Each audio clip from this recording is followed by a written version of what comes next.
On this episode of the ASC Podcast with John Goehle, we discuss the revisions to the State Operations Manual Appendix Q related to Immediate Jeopardy, and review some of the most cited areas during surveys according to CMS.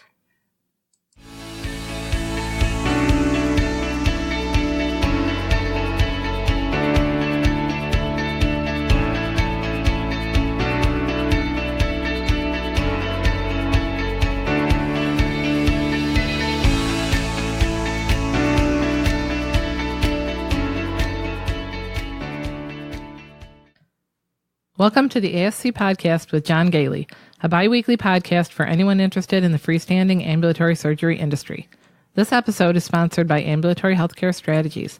The ASC regulatory environment is increasingly challenging, but organizations that outsource their regulatory oversight to ambulatory healthcare strategies have an edge.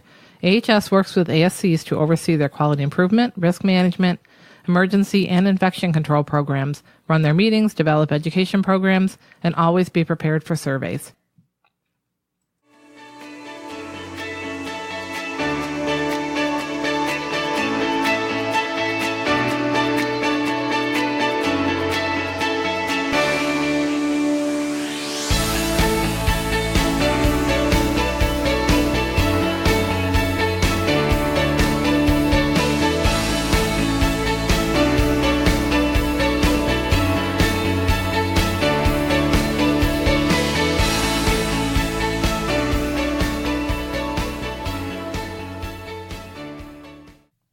Welcome to episode 49 of the ASC Podcast with John Goehle for Tuesday, March 12th, 2019. We're recording from our studio in Rochester, New York. This is Sue Cronkite, Senior Nurse Consultant with AHS, and I'm here with John Goehle. John is one of the leading experts in all aspects of the freestanding ambulatory surgery industry and the author and co-author of over 10 books about the ASC industry, including the Survey Guide for ASCs and the recently released Finance and Accounting for ASCs. John speaks frequently at both national and state ASC meetings on a wide variety of topics, and he is the owner of Ambulatory Healthcare Strategies. So we need to get caught up with the news after we took almost 4 weeks off prior to last week's episode. We had quite a break. And that was a very popular episode. I guess people were anxious for us to get back. By the way, one of the things I found, Sue, was the last two episodes had finance as one of the items there. Yep. And they are turning out to be, at least the way things are going, our two most popular episodes ever, other than the first one. I guess everybody always goes back and listens to the first one when they go into it. Yeah, it seems to really be a need out there to learn more about all the financial things. And what did you say it that way? That's not my favorite thing, but you're very knowledgeable.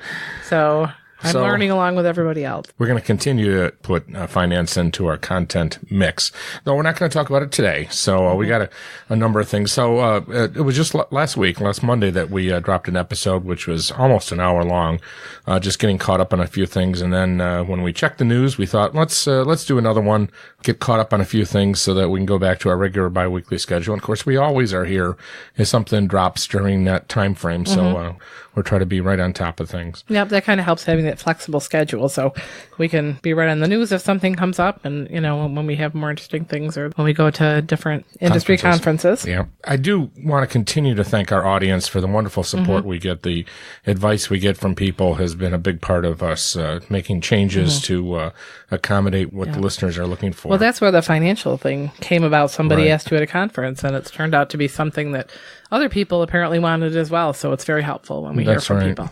Yeah, so we are over 6,000 downloads, by the way, 6,100, 6,200 now. So we are moving very quickly. We're heading toward that 10,000 mark, which we're very excited. I mean, we'll have some big party when we reach that number. I'm heading down to North Carolina to give 2 presentations at one of the management company annual meetings. Yeah, and I guess we should remind people that you are a very sought-after speaker in the ASC industry, and you're available to present at company retreats, state association meetings, and other ASC venues. That's right. Give me a microphone and I will not stop talking. I know you talk about that sometimes when you're doing your speeches, and you're like, I got to finish that up. But really, you've got all this stuff in your head, and you can just go and talk about it. I know. I don't even remember what I'm speaking about tomorrow. So hopefully I'll look at it before I start the speech. So the big news this week is on March 5th, CMS issued revisions to Appendix Q, Guidance on Immediate Jeopardy, and memo number QSO-19-09 all. So the first question we should probably answer is exactly what is immediate jeopardy? So quoting from CMS, immediate jeopardy, or IJ, represents a situation in which entity noncompliance has placed the health and safety of recipients in its care at risk for serious injury, serious harm, serious impairment, or death. These situations must be accurately identified by surveyors, thoroughly investigated, and resolved by the entity as quickly as possible. In addition, noncompliance cited at IJ is the most serious deficiency type and carries the most serious sanctions for providers, suppliers, or laboratories. An immediate jeopardy situation is one that is clearly identifiable due to the severity of its harm or likelihood for serious harm and the immediate need for it to be corrected to avoid further or future serious harm. And the following is a summary from the memorandum. The Appendix Q to State Operations Manual, or the SOM, which provides guidance for identifying immediate jeopardy, has been revised. The revision creates a core Appendix Q that will be used by surveyors of all provider and supplier types in determining when to cite immediate jeopardy. CMS has drafted subparts to Appendix Q that focus on immediate jeopardy concerns in various settings. So how will this likely change the way serious survey issues are addressed now? So one of the issues that we've had with immediate jeopardy in the past is that it's not always been a totally clear process, and it left a lot up to the judgment of surveyors. So this memorandum creates a clear set of situations that must exist prior to an immediate jeopardy situation being issued. And it also provides a new form that surveyors must use to issue an immediate jeopardy. So to cite immediate jeopardy, surveyors must determine, number one, that the facility has been in noncompliance of an issue.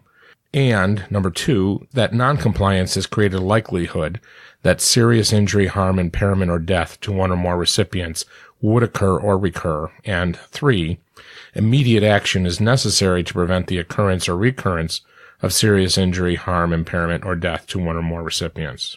The memorandum also created an immediate jeopardy template to assist surveyors in documenting the information necessary to establish each of the key components of immediate jeopardy. Survey teams have to use the immediate jeopardy template attached to Appendix Q to document evidence of each component of immediate jeopardy and use the template to convey information to the surveyed entity. According to CMS, the guidance directly addresses violations of health and safety regulations that cause serious harm or death to a patient and require immediate action to prevent further serious harm. These situations are called immediate jeopardy. It's critical that federal and state inspectors accurately identify, thoroughly investigate, and ensure immediate jeopardy situations are resolved decisively and swiftly. These egregious violations carry the most serious penalties for Medicare and Medicaid certified healthcare providers, suppliers, and laboratories. CMS provides inspectors guidance on quickly identifying and handling these urgent situations, but many stakeholders have voiced their concerns that the guidance needs to be clearer and more consistent to identify serious quality concerns across states. So the revised Appendix Q contains a number of key changes from the previous version of Appendix Q. So let's talk about each of those. There's four main categories. So likelihood instead of potential is the current terminology being used to issue an IJ. The previous version of Appendix Q suggested that a potential for serious harm might constitute immediate jeopardy. And the core Appendix Q makes it clear that in order to cite immediate jeopardy in situations where recipients have not already suffered serious injury, harm, impairment, or death, the nature and or extent of the identified noncompliance creates a likelihood, in other words, a reasonable expectation that such harm will occur if not corrected, not simply the potential for that level of harm to occur. So again, as we talked about earlier, this basically means that it's setting a higher bar here, but it's also removing some of that inconsistency on the part of surveyors when they're making a decision as to whether to issue an IJ. Okay. And the culpability has been removed. The previous version of Appendix Q made culpability a required component to cite immediate jeopardy. Because the regulatory definitions of immediate jeopardy do not require a finding of culpability, that requirement has been removed and has been replaced with the key component of noncompliance. Since the definitions of immediate jeopardy require noncompliance to be the cause of serious injury, harm, impairment, or death, or the likelihood thereof. So I guess if you're not following the rules, even if you're not doing so out of not caring or... Right, it doesn't matter how you got to that situation. Yeah. Yeah, which is kind of lowering the bar a little bit Right, in that right. in that instance. But I think that's been something that's always been kind of apparent when they have issued IJs. And now it is in writing. The next one is psychosocial harm. I'm not sure it totally applies in an ambulatory surgery situation, but core Appendix Q includes a section instructing surveyors to consider whether noncompliance has caused or made likely serious mental or psychosocial harm to recipients. In situations where the psychosocial outcome to the recipient may be difficult to determine or incongruent with what would be expected, the guidance instructs surveyors to use the reasonable person concept to make that determination. The reasonable person approach considers how a reasonable person in the recipient's position would be impacted by the noncompliance. For example, consider if a reasonable person in a similar situation could be expected to experience a serious psychosocial adverse outcome as a result of the same noncompliance. I think this really is for other settings, but as I'm reading it, I can't imagine all the different scenarios. Yeah. But I thought we better put it out since it is in the thing. And I think an important part of this, the last point, is no automatic immediate jeopardy citations. So Core Appendix Q makes it clear that each immediate jeopardy citation must be decided independently, and there are no automatic immediate jeopardy citations. Right. And this is something that, again, I'm often asked by our clients or by people that ask me after a conference, or, after a speech, what types of things will result in immediate jeopardy. And basically what we're saying and what CMS is saying is there is no automatic immediate jeopardy citation. Each one stands on its own, and there's no areas in particular that would automatically result in an IJ situation. The guidance also clarifies that findings of immediate jeopardy must have three essential components that are essential for surveyors to use in determining the presence of an IJ. And we talked about this briefly before. These components include, number one, noncompliance. So an entity has failed to meet one or more federal health, safety, and/or quality regulations. Note that we're not just talking about CMS regulations. We're talking about federal health, safety, and/or quality regulations. And also note that it does not specifically state that this would be standard level or condition level deficiencies. And serious adverse outcome or likely serious adverse outcome. So as a result of the identified noncompliance, serious injury, serious harm, serious impairment, or death has occurred, is occurring, or is likely to occur to one or more identified recipients at risk. And lastly, there's a need for immediate action, that the noncompliance creates a need for immediate corrective action by the provider or supplier to prevent serious injury, serious harm, serious impairment, or death from occurring or recurring. So that definitely sets a very high bar there. The immediate as well as the likelihood that something is going to happen, which is not the words that were used before. So I think this provides a lot of guidance to surveyors, definitely improves the information that they have in making those decisions. We'll post information about this on our website. We're kind of rushing this to post, so I'm not sure how quickly it'll get up there, but I will post it when I have an opportunity. So let's take a break, and I think Sue, why don't we talk about common survey issues? This is something we're going to kind of have do on an ongoing basis, so we're going to tackle a couple of them today. Okay. So we'll take this break, and we'll be right back.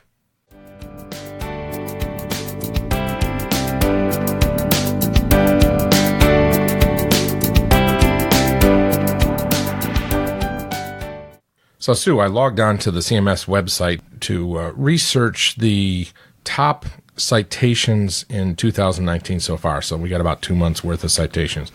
I noted that there's not a lot of difference between the 2018 and 2019 citations. Okay. So I think these are still pretty valid. Pretty consistent. Right. So the following Q tags, or citation references, if you're not familiar with what a Q tag is, are the top 5 items. And over the next, few episodes, we're going to go through various common citations. It does take a lot of time to go through these things, and something we should be cycling through anyway. So the top 5 Q tags in 2019, according to CMS, are, I feel like this is like a award show. So starting with number 5, Q0104 is safety from fire. Number 4 is Q0162, form and content of a medical record. Number 3 is Q0242, infection control program. Number 2 is Q0181, administration of drugs. And drum roll. Top. Right. And the top citation is Q0241, sanitary environment. Now, the citations don't go into an awful lot of detail, but we can infer a few things from this. And so I was kind of disappointed, Sue, that number one was sanitary environment, because this is really one of my pet peeves, just walking through a place. As a surveyor, when you walk through and you see dust anywhere in the operating room suite, or no documentation of terminal cleaning or clutter, I'm very concerned about it. So, and sometimes it is just the documentation. Correct. They're hopefully doing it, but you have to document that. But I got to tell you, I've walked into many places where they're just not keeping up, and where you see it and where we look for it is in the corners, on the floor, in those corners in the back. We want to make sure that they're cleaning every aspect of that operation. Dust behind computer terminals, dust on top of computer terminals. If you have cabinets in the operating rooms, God forbid, that somebody is wiping down the entire, cabinet, including the top of it. So all of those areas have to be kept very clean and sanitary. And sometimes, if it's someplace you're used to going to every day, you may not notice it as much. So if you get complaints from patient satisfaction, really take it seriously and just try to really, once in a while, walk around with fresh eyes, kind of, and see what it looks like to everybody else, and make sure your cleaning company is doing what they should be doing. That's a very good point, is that use every tool available to you to determine that you're clean. You're right. You could very well not recognize, because you're in there all the time, dirt or clutter. I have this story. I went in, an administrator told me, that she wasn't going to announce to the staff that I was coming in, and that she believes that she had a very clean place. And she was upset that a surveyor had issued this citation. And I go in the next day and I walk through, and she says, "So what do you think?" I said, "Well, this is one of the filthiest operating rooms I've ever seen." Oh, no. It was really not a very good place. And I certainly agreed with the surveyors on that. So she needed to have somebody from outside to tell her that.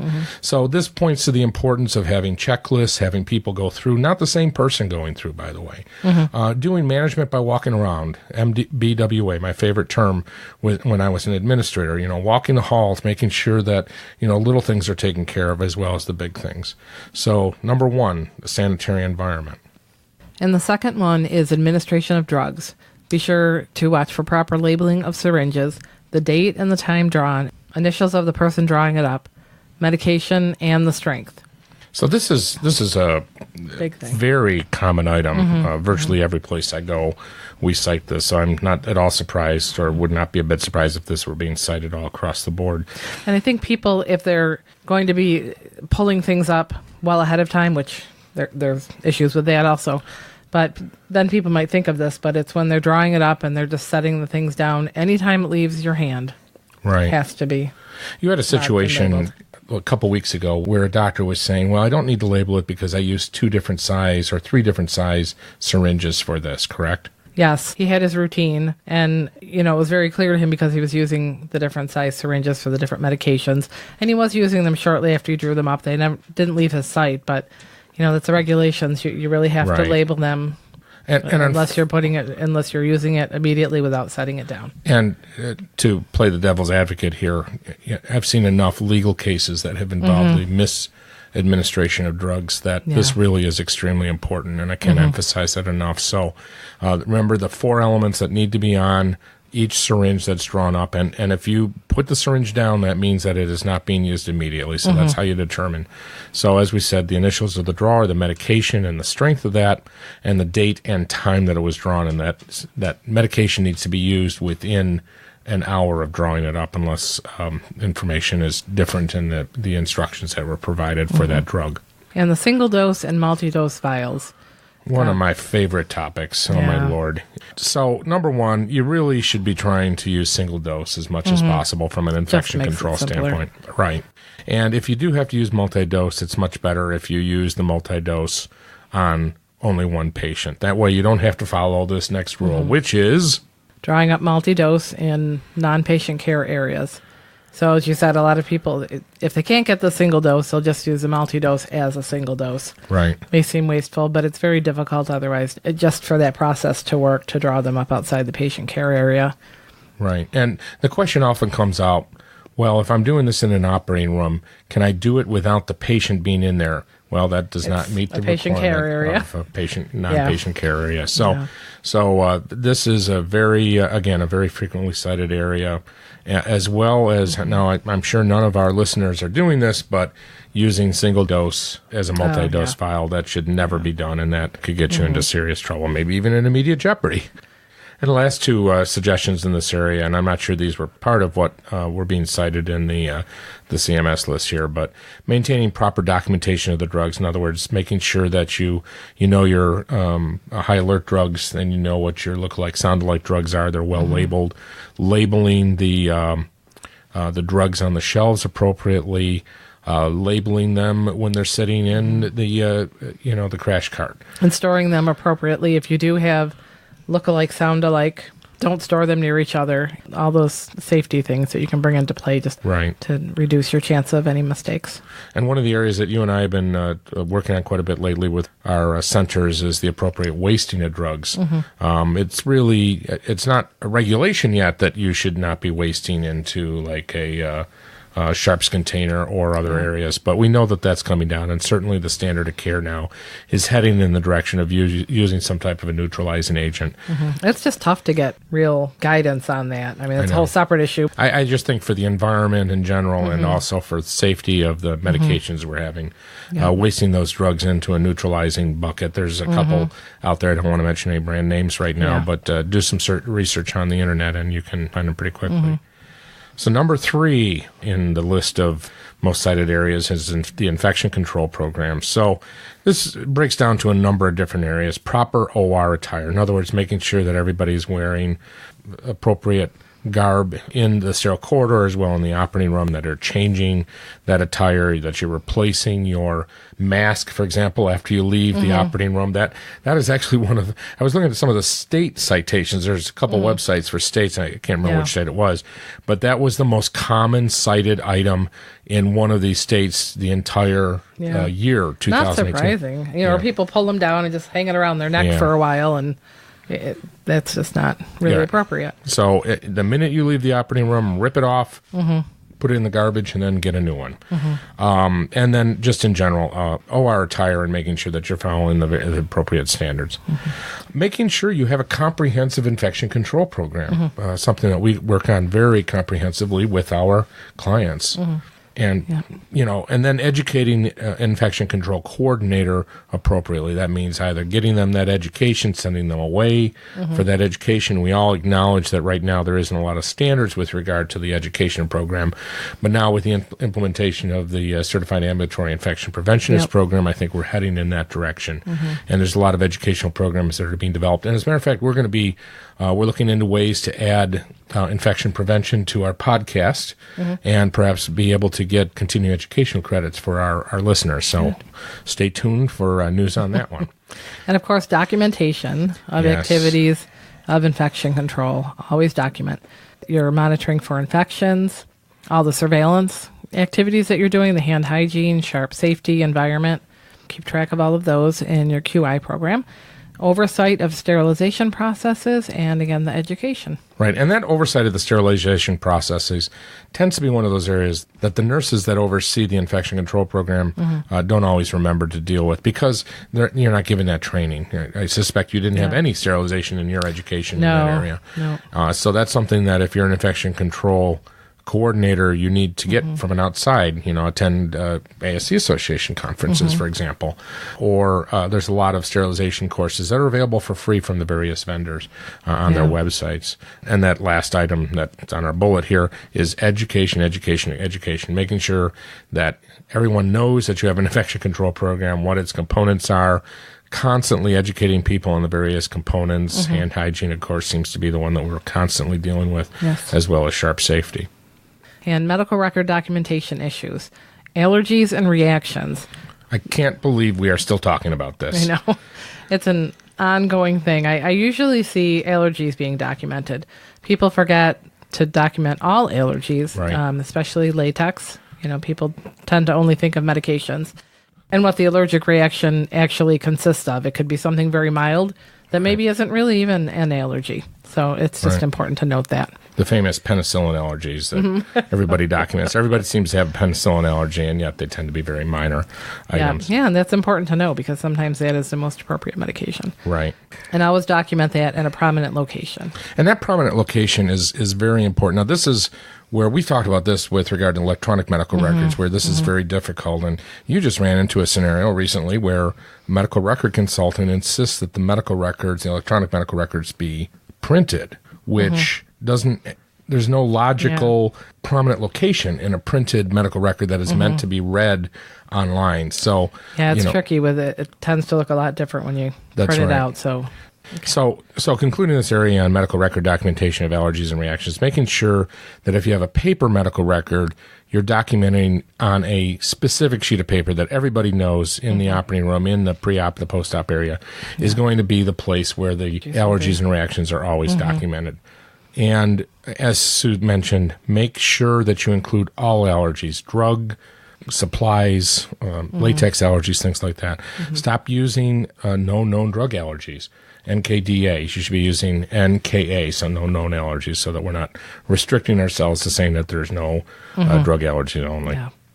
And medication reconciliation is another big one. So this has been an area that has gotten a lot of attention recently, making sure that we reconcile the drugs that a patient says that they were taking prior to the procedure to what they should be taking afterwards, and telling them to resume drugs or stop drugs or wait on certain drugs for a number of days, et cetera. So this medication reconciliation has to be performed for all patients, and it needs to be signed off by the patient and by the doctor to indicate that both have reviewed it and discussed it. Yep. And our last citation, which is the one that we're going to talk about today, is in the area of fire safety. So there's a lot of areas in the safety from fire Q tag, Q0104. I think the one that's probably the most important here, and Sue, this is based upon your analysis of the AAHC survey findings, right? Because that included an issue with regard to the way the fire drills are documented. So we're going to, so just based on my experience and our review of the AAHC top items, we're kind of presuming here that a lot of this has to do with the quarterly fire drills, making sure, number one, that they are done.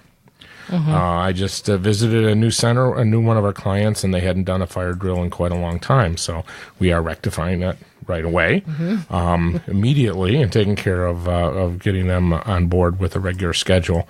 And then making sure that those drills are being properly documented with the attendees, making sure that they're not performed at 7 o'clock every, third month. And yeah, so you include a lot of different people right in there, and documenting all the comments, what you've learned. That's the most important part of the drills, is figuring out what you've learned and what you can change going forward. Right, and there needs to be a critical analysis of what the drill was and what you found during the drill. So so that's extremely important, and we'll talk in the future. Again, I mean, we're always talking about various life safety issues, but we'll get into depth a little bit on fire safety in future episodes.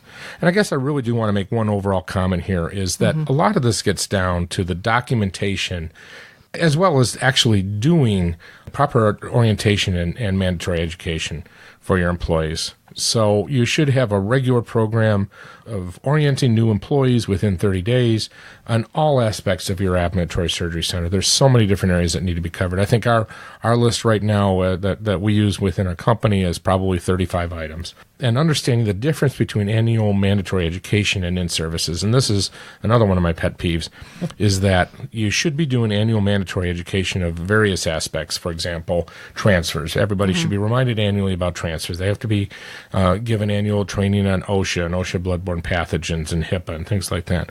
But in-services should also be performed in those areas that there might be newly identified weaknesses. A lot of our in-services are on hand hygiene, because we know that we have an ongoing problem in all of our centers, probably with hand hygiene. So as much as we try to educate people on it, they still, they're still not at 100% there. That's a good way to follow up on your QI meetings. Correct. Just put out an in-service on the things that you see are persistent problems. And that's a very good point, is that's precisely what the purpose of those QI meetings are, to identify those issues that need to be discussed, and then make that part of the next meeting of the staff and perhaps in-services. So, if you have a problem in these areas, in your survey, you're also likely to have a problem when it gets down to the orientation and education modules that the surveyors reviewed. Or they'll say, oh, great, you have documentation that they received this training, but clearly it didn't work because they're not following through on that. Yeah, then you have to do something different.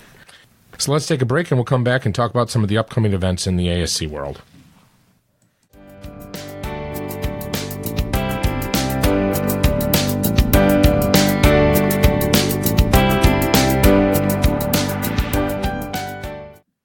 John, Ambulatory Healthcare Strategies is really growing fast. We've been adding employees steadily over the past 12 months. Can you tell the listeners what's been happening? So clearly, this podcast has been very popular, thanks, of course, to you and me, because of our wonderful work here and our infectious, I don't know if I should be using infectious personalities in a podcast here about infection control and various items, but definitely we're enjoying doing this, and certainly the word is getting out about the great things that we're doing at AHS.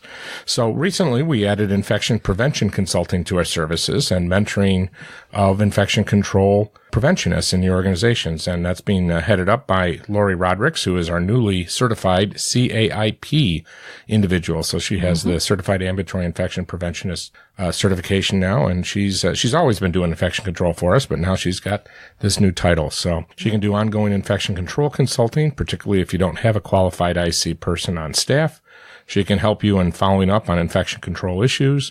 She can do mentoring of infection control staff, and she can do infection control and sterile processing competencies.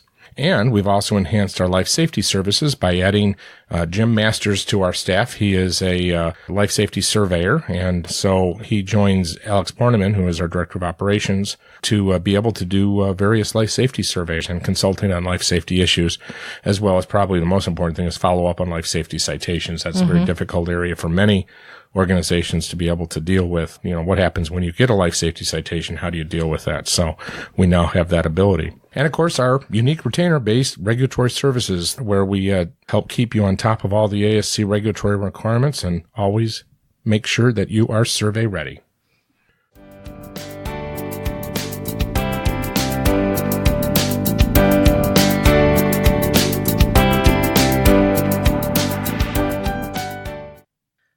Every episode, we will inform you of upcoming events. If you would like your event to be included in the podcast, please send the event information to info@ascpodcast.com. Registration for ASCA's 2019 National Advocacy Day, which is on September 24th in Washington, D.C., open on March 4th. And the next ASC Association webinar is actually today when this episode drops, engaging your supply chain resource to gain understanding and provide leadership. And that's going to be Tuesday, March 12th at 1:00 p.m. Eastern Time. Speaker is Todd Ike, CMRP, CST, Director of Training and Implementation for United Surgical Partners International. Participants will get 1 hour of AEU or CE credit, and the webinar will examine the supply chain function of your ASC from an administrator's point of view. So if you missed the episode on the 12th, you can still listen to it through the ASC website webinar section. The Texas Ambulatory Surgery Center Society's 2019 annual conference is March 27th through the 29th, 2019 at the Driscoll Hotel in Austin, Texas. The next Certified Ambulatory Surgery Center Administrator, or CASC exam, is scheduled for May 1st through the 31st, 2019 at testing sites throughout the United States. An electronic application must be submitted this month between March 1st and 31st. For more information, please visit aboutcasc.org. That's aboutcasc.org. ASCA 2019 will be at the Gaylord Opryland Resort and Convention Center in Nashville, Tennessee, May 15th through the 18th, 2019. And we will be there, and we're looking forward to it. Very much so. We got our tickets. We got our plane flights. I know you wanted to get off to see Elvis Presley's place, but I guess we can't fit that in. We tried. I think that was you. One of us wanted to go. I do like the country music, though, there you go. We'll have to listen to something that night. The New Jersey State Association 9th Annual ASC Conference is May 28th through the 29th at the Hilton East Brunswick at 3 Tower Center Boulevard in East Brunswick, New Jersey. The Association for Professionals in Infection Control and Epidemiology, Incorporated, or APIC, 46th Annual Conference is June 12th through 14th, 2019 in Philadelphia, Pennsylvania. And the Arizona Ambulatory Surgery Center Association Annual Conference is June 27th to the 28th, 2019 in the Camelback Inn and Spa in Scottsdale, Arizona. So thank you for listening to our episode. We'll be back again shortly with another edition of the ASC Podcast with John Goehle. Please don't forget to do us the honor of hitting that subscribe button.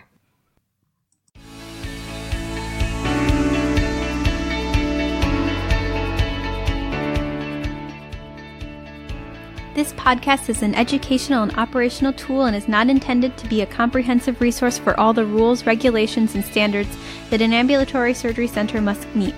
The advice provided should not be considered as, nor does it constitute legal advice or opinion. When reviewing specific situations involving legal and regulatory issues, attorneys and other professionals should be consulted. This has been a production of Eden Group Development, all rights reserved. We would like to thank this week's sponsors. First, Ambulatory Healthcare Strategies, one of the nation's leading regulatory compliance and financial oversight firms.